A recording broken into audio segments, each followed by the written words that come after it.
হাই friends, আজি আকৌ আপোনালোকক নতুন ভিডিঅ'লৈ স্বাগতম জনাইছোঁ। আৰু আজি দেখুৱাব বিচাৰিছোঁ যে ৰাস্তাৰ পৰা এখন ডাঙৰ গাড়ী এখন নি আছে। গাড়ী মানে এৰোপ্লেনখন চাগে শিৱসাগৰত নিব, শিৱসাগৰত লৈ গৈ তাত মানে ৰেষ্টুৰেণ্ট বনাব। গতিকে ব'লকচোন চাওঁ এৰোপ্লেনখন।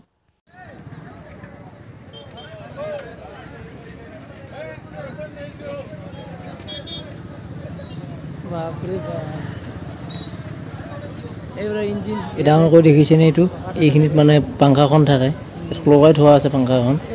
দেখিছেনে কিমান ওখ? বাপৰে বা, একদম মানে মই দেখি আচৰিত হৈ গৈছোঁ। ইমান ডাঙৰ মই দেখা নাছিলোঁ আগতে। মানে এনেকৈ ৰাস্তাতে গৈ থকা আৰু চাৰিওফালে গাড়ীবোৰ দেখিলে এনেকুৱা লাগে যে ডাঙৰ ডাঙৰ ট্ৰাকবোৰ মানে ইয়াৰ কাষত মানে বহুত সৰু যেন দেখা হৈ যায়। আৰু মানুহ চাওকচোন কিমান মানুহ হৈছে। এই ইয়াত ছোৱালীজনী উঠি আছে, ওপৰত এজন ল'ৰা উঠি আছে। সেই সৰু ছোৱালীজনী ফটো উঠি আছে এনেকৈ। এতিয়া পাইলট বুলি জোকাই আছে সকলোৱে গাড়ী উঠি অহাৰ কাৰণে। আৰু গাড়ী জাম হৈ গৈছে ইয়াতে। আৰু তলৰ পৰা সেই পিছৰ তলৰ যিটো ৰাস্তা আছে তাতো মানে জাম হৈ গৈছে।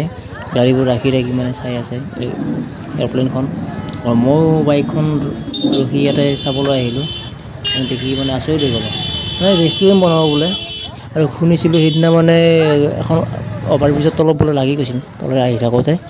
আৰু আজি নিজে দেখি আচৰিত হৈ গ'লোঁ, ইমান ওখ। এইখিনি বাইহাটা চাৰিআলি বুলি কয়। বাইহাটা চাৰিআলিত ৰাস্তাটো ৰখি আছে। আৰু এইখন শিৱসাগৰলৈ যাব, মানে আপাৰ আচামলৈ যাব। এতিয়া আমাৰ লোৱাৰ আচামতে আছে এইখন। এনেকুৱা সুন্দৰ দৃশ্য খুব কমকৈ দেখিবলৈ পোৱা যায়। সেইকাৰণে মই ভিডিঅ' কৰি আনি আপোনালোকক দেখালোঁ। ভিডিঅ'টো কেনেদৰে জনাব, আৰু যদি ভিডিঅ'টো ভাল পালে লাইক, কমেণ্ট আৰু শ্বেয়াৰ কৰিব। আৰু যদি চেনেলটোত নতুনকৈ আহিছে ছাবস্ক্ৰাইব কৰিব। থেংকছ ফৰ ৱাচিং। Bye bye.